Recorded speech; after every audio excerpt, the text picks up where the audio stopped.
Today's sponsor is DistroKid. If you're looking for a new music distributor, go with DistroKid. They're on the cutting edge of social media and music promotion.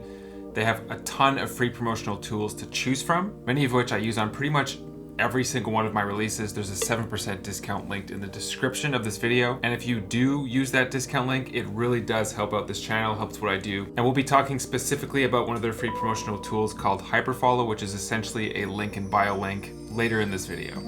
All right, guys, so today we're going to talk about one of your and my favorite companies, Teenage Engineering. You either love them or hate them. The reason why I'm making this video is because there's been a switch in perception about Teenage Engineering, and people are increasingly more confused about like what this company actually is and what it is that they do, and why their gear has gotten so damn expensive over the years. It's gotten to the point where pretty much any post that I make, whether it's on TikTok, Instagram, here on YouTube, there's always several people in the comments that say that they wish they could afford such and such instrument, or that they would never even consider paying such a high price for such and such instrument. And you know what? I totally get that. Over the years, they've become very controversial, and there's a lot to unpack, which we'll be doing in this video. So to give you an understanding of my perspective, let me explain my connection with Teenage Engineering. We have a pretty great working relationship because I make content with pretty much all of their gear. I draw an audience and attract people to their products, either old or new. And it's gotten to the point where they essentially send me pretty much all of their products, at least their synth-related products, in exchange for content. In my opinion, they're one of the most important synth-related companies that are out there right now, especially in the past 10 years. And they're the ones that started this entire journey for me, and for a lot of YouTubers and artists even. Obviously, their biggest impact being the OP1. 10 years later, it's still bumping. It's one of the top selling synths around, used by countless top artists. I personally bought the OPZ first. It was actually my very first synth just because it was a lot more affordable than the OP1, but I did end up buying the OP1 a few months later. I've probably done over 50 demo review, like performance related videos with Teenage Engineering gear here on YouTube. And if you're interested, here's a playlist of all of my TE related content. So I'm obviously someone who's deeply interested and invested in the workflow and also the aesthetic of these instruments. There is no company, and I don't think there ever will be a company that's comparable to Teenage Engineering. There's just no other ones like them. Consistently, the products that they release attract people and confuse them just as much at the same time. Like, what really even are they? Can they specifically be considered a synth company?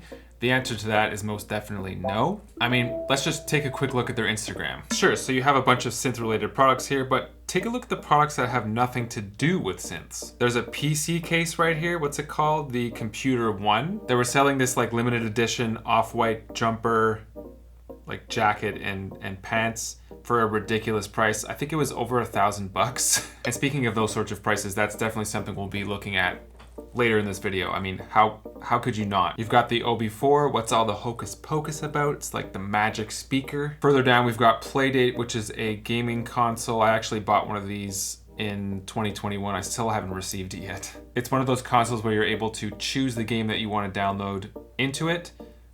Designed by Teenage Engineering. They got these AirPod-ish looking earbuds. I bet you they sound great. I've also got these M1 headphones, which are designed to enhance the workflow of the OPZ. They're also just nice sounding headphones.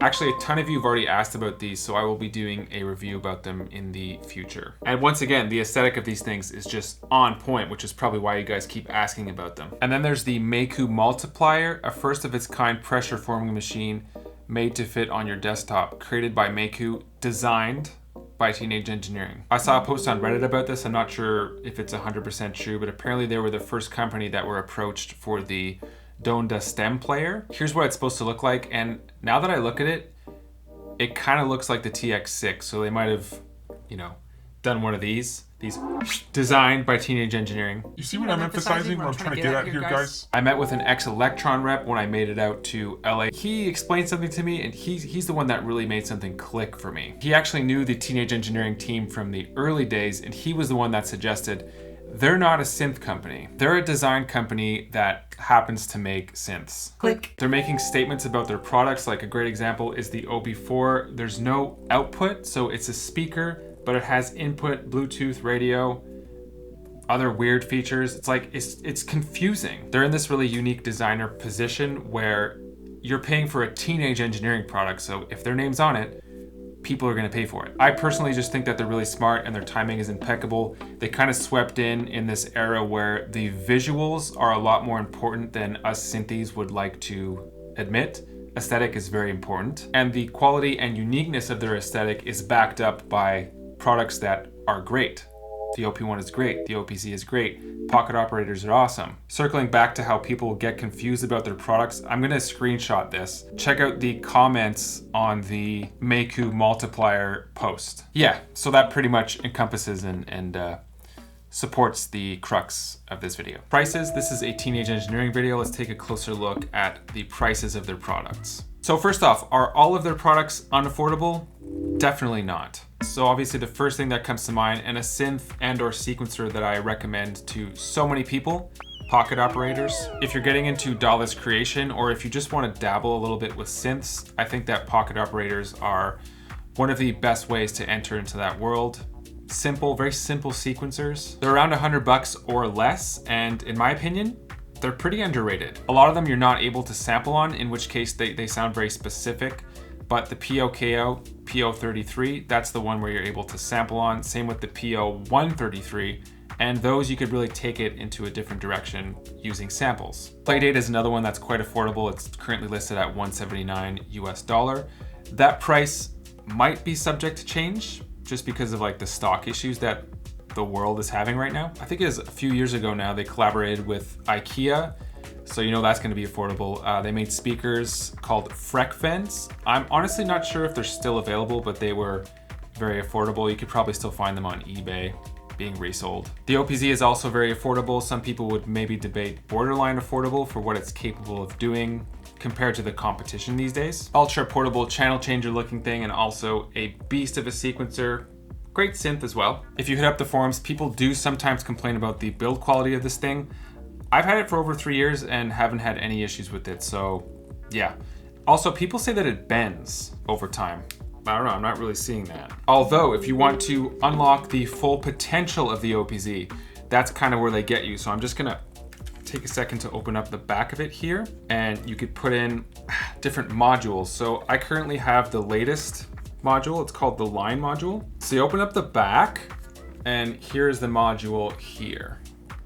So this module in particular, it allows you to split up the audio signal, which is pretty awesome. After that, you have their modular synths, one of which I have right here. So this is the PO-M400, which looks great, just like all their other products. I wouldn't consider myself to be a modular synth master, but based on what I've seen and heard, it's a good entry. It's a little bit limited, but it does make for a good entry into the world of modular synths. Same thing with the POM170, which is essentially the same thing as this with less modules. Oh hey, it's Future Liam. And my goodness, I can't forget to mention their collaboration with Google. It's not just affordable, it's free. After doing some research, it looks like the best pocket operator around, but in software form. This is one of their newest products. It's called Pixel. I've actually yet to check it out and record anything with it, but essentially you're able to record anything directly into the app through your camera. It's a really clever app. It auto detects the types of sounds that you create. So if I go, that would be like a percussive sound. Whereas if I was like, boom, that's a bass sound. And if I went, la, la, la, that's a melodic sound. Once you have everything you want or need, you could sequence these sounds and create full-on beats. All of the visual parts get chopped up and animated, so you're left with this sort of like Andrew Wong type comical audio video experience, but without having to spend like 100 hours editing. Oh, and did I mention that it's free? So now we're stepping into the less affordable or not affordable category. It seems that with their newest products, they're stepping further and further into this direction, being more of a designer company than a synth company. That being said, in my opinion, their designs do keep getting better and better and more intriguing. People always talk about their products when they come out. And these are the products where people, shall we say, voice their opinions a little bit more because of the price. The OB4 is an example of this. $650 US. It's a speaker. It's got some other quirky features as well. People are consistently confused with this speaker. I have a full-on video about it right here if you'd like to check that out. But I'll give a really quick breakdown here as well. Portable, aesthetic is through the roof. It's loud, it's 100 watts. It's the highest quality portable speaker that I've owned. You've got line-in Bluetooth radio and a bunch of like hymn meditative sounds, which is so TE. It also has a 2-hour recording buffer, so you're able to slow down the tempo of the radio or whatever you're streaming. And so that playhead is recording while the live playhead is recording at the same time. And there's a 2-hour buffer there. This is also an ideal speaker for live performing. Let's say if you're like busking outside or anything like that. Input, no output. The output is the speaker. So it depends on the person. Would you end up using any of these features? I don't know. Maybe discuss that in the comments. I've got to say though that it's perfect for like a camping trip or maybe bringing it to a cottage, some sort of outing, which is specifically what it's designed to do. And just be known that if you bring this thing to an event, you're gonna get some attention. Also, watch out, it might get stolen. And then of course, there's the OP1. If you know about teenage engineering, you know about the OP1. Given the price, I myself am back and forth about whether or not the OP1 is still worth it, considering the competition that's around these days. That's usually the case if I take a break from it, but then when I come back to it and use it, I'm like, this thing is totally worth it. It's so unique. There's nothing else like it. I'm maybe a bit biased. I put a lot of time into this thing and it's really just changed my career. It's changed everything for me. But again, the one bulletproof reason why I do think it's worth it is because it's super unique. There's nothing else like it. What I do recommend is that anyone who's in the synth world or interested in synths, try it once. Maybe you have a friend that owns it. Maybe you could rent it or something. Try it for a couple weeks, see if you like it, or maybe buy it and then return it after a week and get a full refund. And now we're gonna step into the extreme. So I guess I would consider full-on designer mode. Well, I mean, there's this, which is totally bonkers, obviously. Jacket or OP1? And their latest product, which I haven't got my hands onto, this tiny little mixer, the TX6. By the time this video is out, I don't want to jinx anything, but chances are that I will have my hands on the TX6. Hello, it's Future Liam again. I'm actually kind of glad to be doing this Future Liam, Past Liam back and forth thing because Future Liam has more perspective on this entire concept than Past Liam. And hey, what do you know? I have my hands on the TX6. Do I find the price to be extreme? Yes. Do I think it's justified? I think it really depends on who you ask. I've actually already done a full-on review on the TX6 if you're interested. So the TX6 has multiple uses. It's a 12-in out audio interface, 12-in mixer. It has like a DJ mode, although I'm not sure how like applicable that would be in a live situation, just given the size of this thing. It's also a synth and drum machine, albeit a very limited one, and it's also a field recorder after the latest update. It's completely one of a kind, which I think explains its price. Like for example, all of the parts are custom made, so that in itself is just a lot more expensive to produce. And on top of it all, it's battery powered, it fits in your hand, but I could still understand why people just think that it's too expensive. $1,200 is a lot. Honestly, I think it's just one of those things where time will tell whether or not the TX6 is worth it. I've had it for a few months and it does change a lot, like with your workflow. It makes things a lot more convenient. Traveling with gear, bringing your gear outside, recording your gear outside. I've seen people stream onto platforms like TikTok with high quality audio thanks to the TX6. After the initial phase of everyone just freaking out about the price versus the size, I think that people are starting to calm down now, and maybe slowly but surely they're actually realizing all the things that this thing is capable of doing. And then of course there's still the people that just completely shoot it down. I get it, it's expensive. As I mentioned, time will tell, and the big question is it durable enough over time? Like, is this thing gonna last? Is there gonna be technical issues with it in, let's say, a year? And then of course there's the creme de la creme of super high prices, the OP1 Field. This one just takes the cake. They've made some major adjustments to this one. I've held one in my hand, but I don't actually own it. From what I've seen, it's just a very souped up version of the OG OP1. Record audio via USB directly into your DAW. Everything is stereo.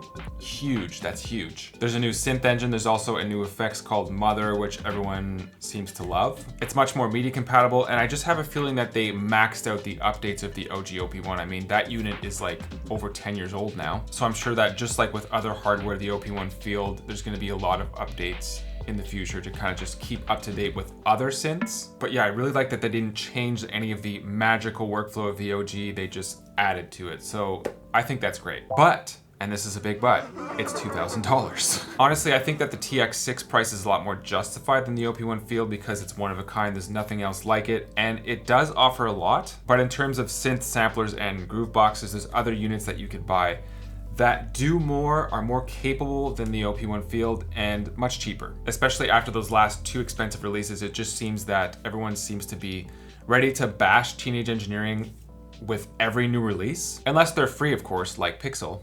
Can't complain about that. But it's a valid question that a lot of people have. With their hardware gear in particular, are they catering more to like just a richer audience? There's no definitive answer to this question. It really just depends on context and preference really, but yes, the money makes a difference. To kind of put it all into perspective, you could buy an absolute monster of a PC at the same price of an OP1 Field. You might even have money left over to buy the computer one.